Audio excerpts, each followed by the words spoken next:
Assalamualaikum warahmatullahi wabarakatuh. Waalaikumsalam warahmatullahi Selamat wabarakatuh. siang. Waalaikumsalam warahmatullahi wabarakatuh.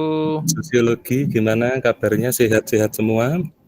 Sehat, Pak. Pak. Sehat, Pak. Alhamdulillah. Alhamdulillah. Sehat. Jadi di era pandemi seperti saat ini yang paling utama itu menurut saya adalah kesehatan, sobat sosiologi semua. Hari ini ketemu lagi dengan saya, Pak Sabil, di mata pelajaran Sosiofan, belajar sosiologi enteng-entengan. Jadi belajar sosiologi nggak usah yang tinggi-tinggi, nggak usah yang daki-daki, nggak usah yang muluk-muluk, nggak usah terlalu teoritis, tapi aplikatif dan mampu berpikir kritis. Nah itu yang penting dalam pelajaran kita ya. Baik, sebelum kita memulai pelajaran, yang pertama saya ingin sobat sosiologi semua untuk on cam ya, supaya saya tahu apakah kalian semua masih fokus mengikuti kegiatan pembelajaran hari ini. Silakan Mas Afa ya, kemarin tadi ujiannya bagus banget, terus sekarang sudah sangat religius. Silakan pimpin kita untuk berdoa, Mas Afa. Semoga kegiatan kita ini bermanfaat. Silakan Mas Afa dipimpin doa. Baik Pak, teman-teman mari kita berdoa dulu sebelum belajar. Mudah-mudahan nanti lancar, ilmunya banyak ya, amin. Berdoa dimulai. Apakah sudah kelihatan di layar kalian? Sudah, Pak. Sudah ya, oke.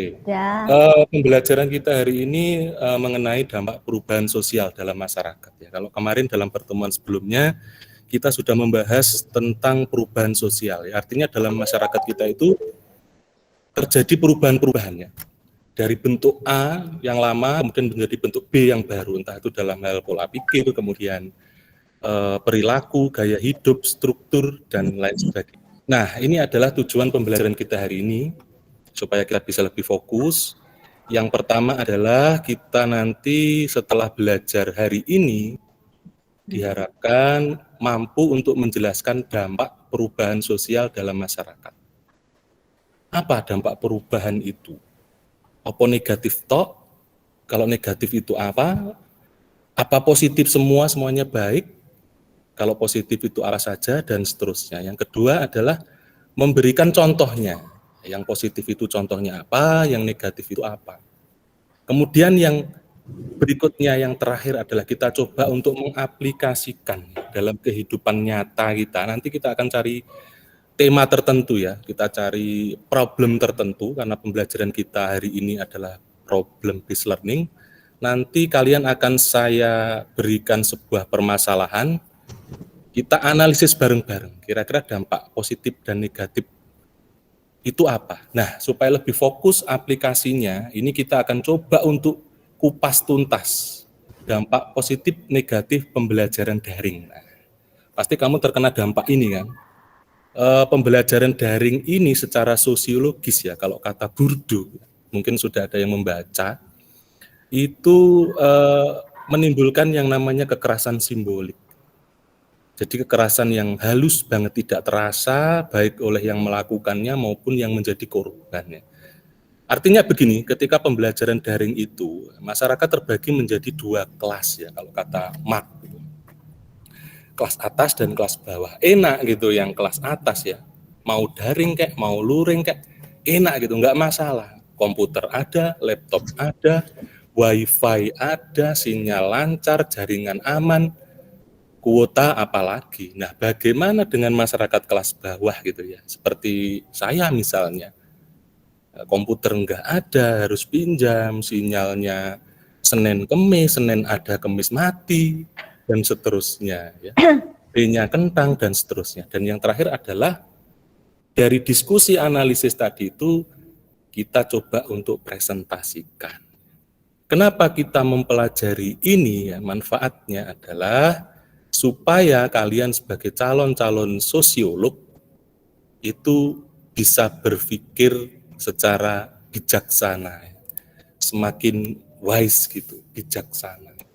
Oke. Saya mau minta pendapatnya dulu. Terserah, mikir cepet-cepetan ya. nggak usah dipikirkan terlalu dalam dulu, yang terlintas dulu. Kira-kira dampak positif dulu ya, dampak positif dari perubahan sosial. Kita bisa, saya Pak, Ya, Meli? kita bisa mengenal dan menggunakan teknologi-teknologi terbaru. Update teknologi, oke. Ya. Bagus banget. Terus satu lagi untuk yang positif, Mbak Nur Imamah. Pemikiran yang semakin modern, Pak. Pemikiran yang semakin modern. Oke, luar biasa. Sekarang kita coba untuk menganalisis yang negatif. Yang belum tadi, Fahlul mungkin? Yang negatif, kehidupan makin susah, Pak. Kehidupan Susah cari makin kerja. susah. Betul. Kehidupan makin susah karena COVID, sulit cari kerja. Pak, saya Pak. Oke.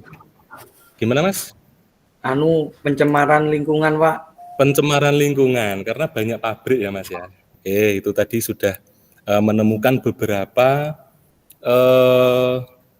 dampak positif dan negatif dari perubahan sosial. Berikutnya kita akan coba kerucutkan lagi dampak positif dan negatif itu ke dalam dunia pendidikan yang kita rasakan saat ini ya, yang kamu rasakan, kalian rasakan, dan saya rasakan sejak pandemi COVID-19 menyerang ya. Kita semua berubah, tadi sudah tahu itu perubahan apa.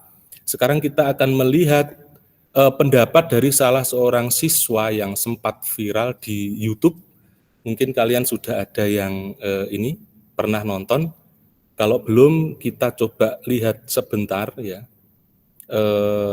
videonya seperti apa. Setelah itu nanti kita akan bagi kelompok untuk menganalisis video tadi dan juga menganalisis dampak positif negatif perubahan sosial yang terjadi dalam pendidikan, yakni pembelajaran daring. Saya share dulu ya. Tidak seperti di sekolah. Di sekolah kita dipantau silakan sama guru itu kan diperhatikan digugur dan videonya. ditiru. Dan ada wacana, saya lihat di berita, saya nggak tahu ini benar atau enggak, bahwa PJJ ini belajar jarak jauh akan dilaksanakan dengan permanen. Jadi kelebihan guru itu dia memiliki rasa terhadap siswa. Mereka mendidik, mereka mengajar, mereka membentuk karakter kita siswa-siswa Indonesia. Saya harap teman-teman semua, kita yang akan memegang 20-30 tahun ke depan, kita yang memegang estafet negeri ini, kita bisa memimpin dengan baik dengan metode belajar negara Indonesia yang menjadi lebih baik. Terima kasih.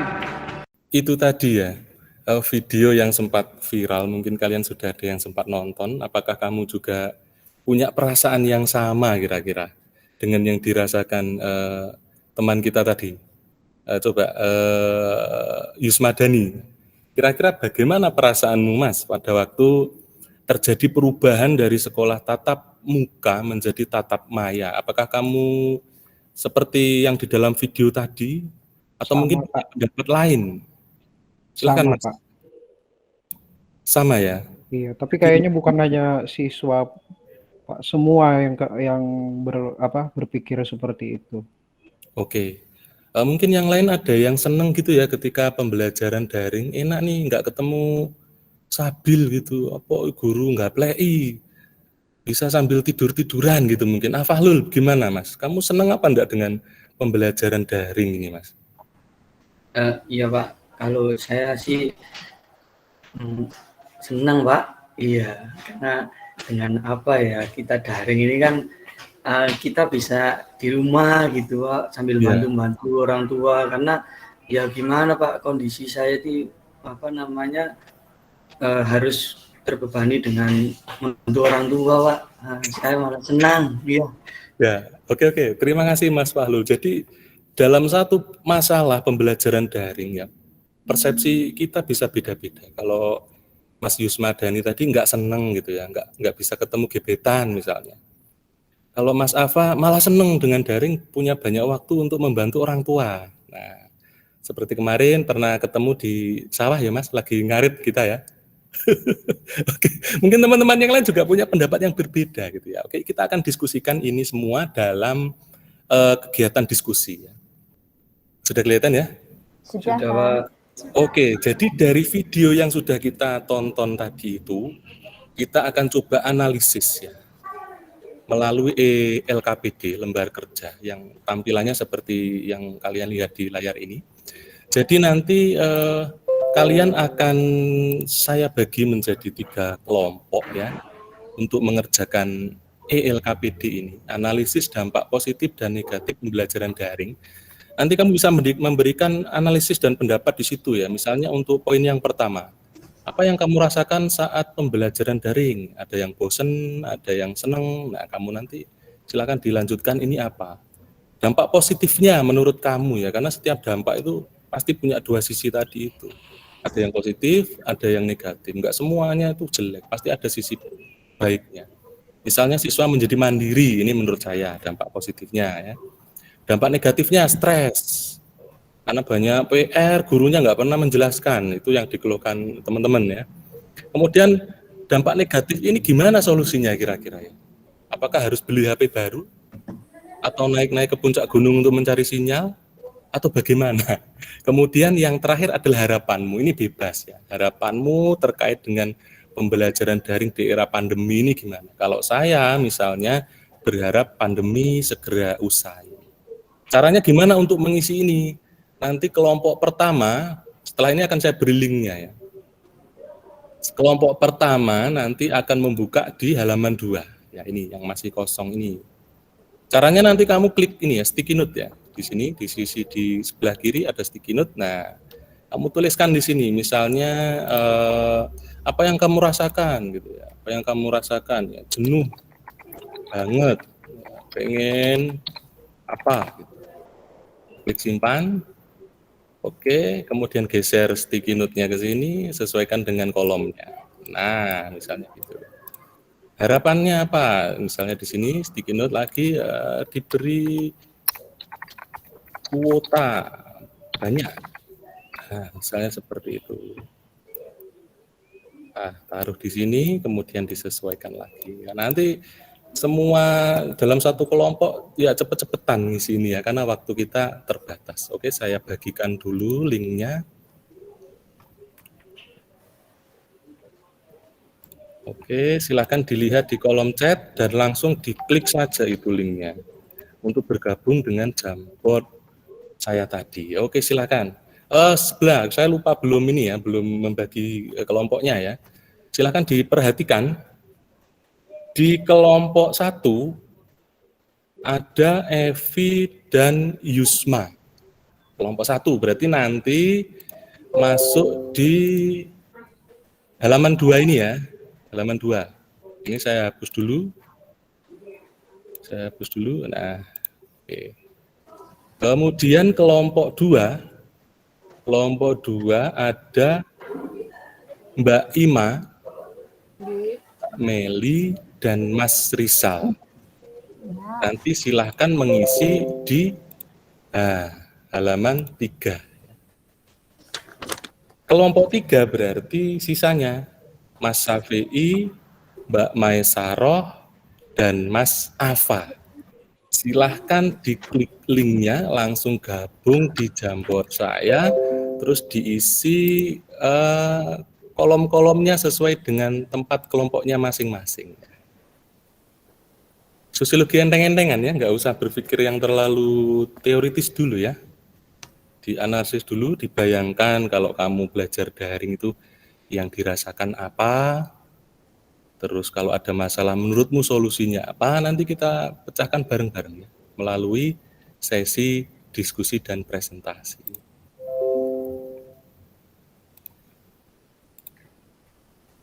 Kelompok 2, Mbak Ima, Mbak Meli, dan Mas Rizal ini masih belum.